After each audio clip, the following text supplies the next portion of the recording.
Hey there, welcome back to the channel. Before we dive in, hit that subscribe button if you haven't already. Today, I'm talking about something I see all the time in my coaching sessions. This idea that if you ignore someone you're interested in, they'll suddenly start chasing you. I've got news for you. That strategy rarely works the way you think it will, and I want to explain why.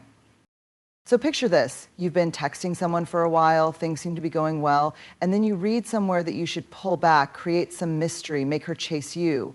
You stop responding as quickly. You leave her on read. You make yourself scarce. And then nothing happens. She doesn't blow up your phone or suddenly become desperate for your attention. In fact, she might just move on entirely. I remember when I first started studying relationship dynamics, I fell for this myth too. I thought creating distance would increase desire. But what I discovered through years of research and personal experience is that human connection doesn't work like that. Today, I want to break down why this common strategy fails and what actually works instead. Let's start with a fundamental truth. People, regardless of gender, are drawn to positive experiences. We move toward what makes us feel good and away from what makes us feel bad. When you suddenly withdraw attention from someone who is enjoying your company, you're not creating an irresistible mystery. You're often just creating a negative experience. I've worked with thousands of people on their relationship challenges, and I can tell you that playing games rarely leads to genuine connection. What it typically leads to is confusion, hurt feelings, and missed opportunities. The chase mentality is rooted in outdated ideas about human psychology that simply don't hold up when we look at healthy relationship formation. Think about your own experiences for a moment. When someone has suddenly gone cold on you, what was your honest reaction? For most people, it's not an overwhelming desire to pursue that person more intensely. It's usually confusion, followed by a sense of rejection, and eventually the decision to invest energy elsewhere. We're wired for reciprocity and mutual interest, not for pursuing people who seem disinterested. The truth is, creating artificial scarcity by ignoring someone doesn't make you more valuable in their eyes. It just signals that you're unreliable or not particularly interested. And in today's world, where everyone has multiple options and limited time, people aren't likely to chase after someone who doesn't consistently show up. What I've observed is that genuine attraction develops when there's a balance of availability and independence. It's not about being completely unavailable or constantly available. It's about being authentically present when you engage, while also having a full life that doesn't revolve around any one person. I want to share something that happened in my own journey that really shifted my perspective on this. Years ago, I was interested in someone and tried the whole play it cool approach. I delayed responses, kept things vague, tried to seem busy and important, and guess what? They matched my energy. They assumed I wasn't that interested and directed their attention elsewhere. By the time I realized my mistake, they had already formed a connection with someone who was clear about their interest. That experience taught me that what we often interpret as chasing is actually just basic human responsiveness. When someone shows genuine interest in us, our natural inclination is to respond in kind. When someone seems disinterested, our natural inclination is to protect ourselves by disengaging. Now, I know what some of you are thinking, but I've seen this work. My friend ignored someone and then they came running back. And yes, occasionally this does happen, but it's important to understand the psychology behind those exceptions. When ignoring someone works, it's usually for one of two reasons. First, it might work temporarily with someone who has an anxious attachment style, people who equate emotional roller coasters with passion, but these connections tend to be unstable and often unhealthy for both parties. The pursuit is coming from a place of insecurity, not genuine attraction. Second, it might work if the other person already had strong feelings for you, in which case your absence creates genuine concern rather than just a game-playing dynamic. But in that scenario, you already had their interest. You didn't create it by disappearing. What I found to be far more effective is being authentic and consistent.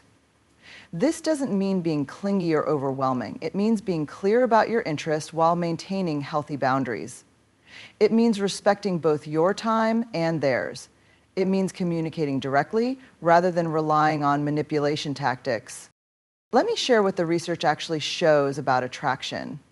Studies in social psychology consistently demonstrate that familiarity increases liking, what researchers call the mere exposure effect. We tend to develop more positive feelings toward people and things we encounter regularly. This is the opposite of what the ignore them to make them chase you strategy suggests. Additionally, research on reciprocity shows that we're more likely to like people who show they like us.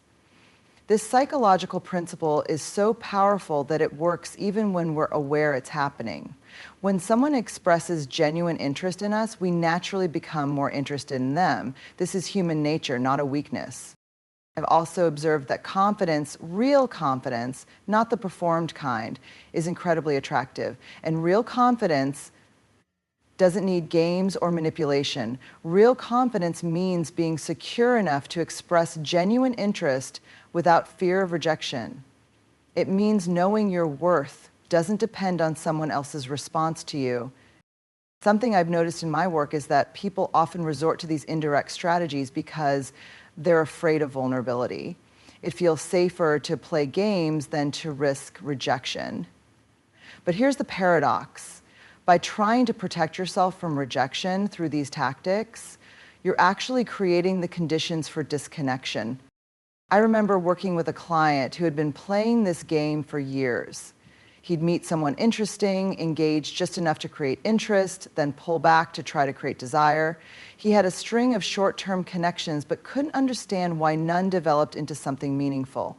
When he finally decided to approach relationships with honesty and consistency, the quality of his connections transformed. Now, I want to address something important.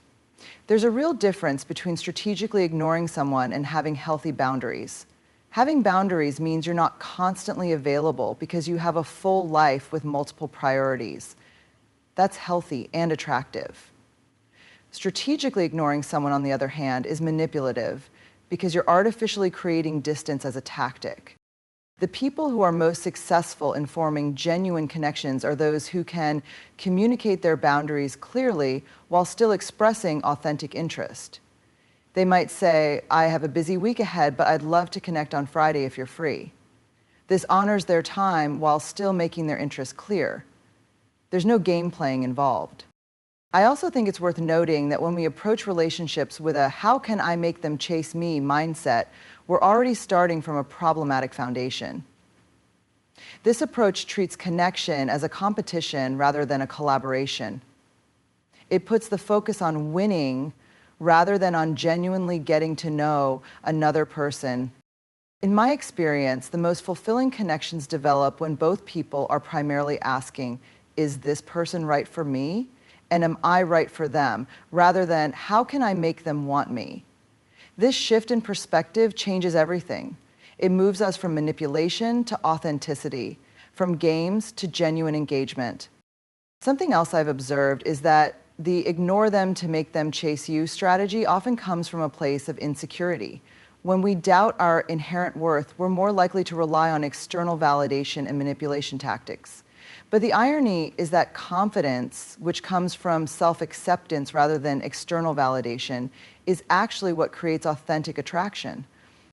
I've worked with many people to develop this kind of confidence, and it always begins with the same foundation. Knowing your value doesn't come from someone else's perception of you.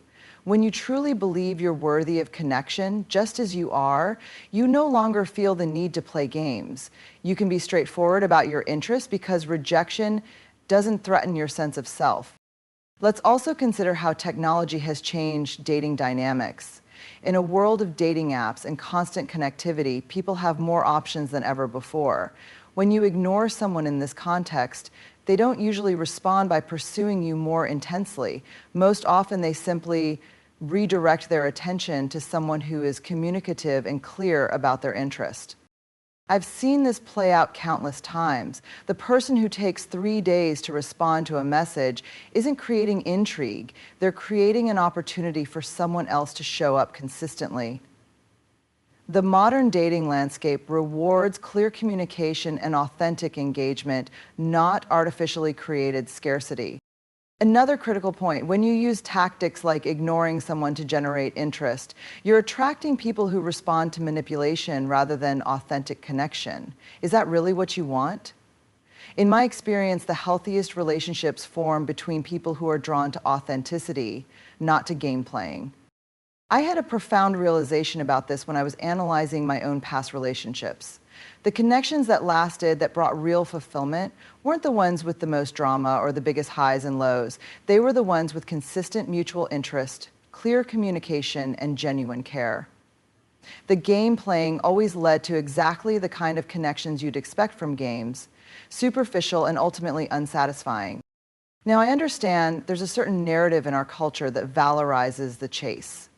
We see it in movies, TV shows, even in some dating advice, but I want to challenge you to look more deeply at those narratives. When we glorify the chase, we're often glorifying unhealthy dynamics that don't lead to genuine connection. Something I've discovered in my research is that what most people actually want isn't the thrill of uncertainty, it's the security of knowing someone genuinely cares about them, combined with the excitement of getting to know someone who intrigues them. You can create that excitement through sharing your unique perspectives, experiences, and interests, not through manufacturing artificial distance. I've seen this transformative understanding change people's entire approach to connection. When they stop focusing on strategies to make someone chase them and start focusing on authentic expression and genuine interest, the quality of their connections improves dramatically. They attract people who value authenticity rather than people who are drawn to games. It's also worth considering the kind of foundation you're building when you start with manipulation tactics. If someone does begin pursuing you because you've ignored them, what happens next? Does the dynamic suddenly transform into healthy, open communication? Or does the pattern of game playing continue, creating a relationship built on strategic moves rather than genuine sharing? In my observation, how you start tends to be how you continue. If you build initial interest through authenticity and clear communication, you're setting the stage for a relationship with those same qualities. If you build initial interest through games and manipulation, you're establishing that pattern for the connection. Let me share something that might surprise you. Some of the most charismatic people I've ever met, people who seem to naturally attract others, don't play these kinds of games at all. They're often incredibly straightforward about their interests. What makes them attractive isn't strategic unavailability, it's their passion for life, their curiosity about others, and their comfort in their own skin.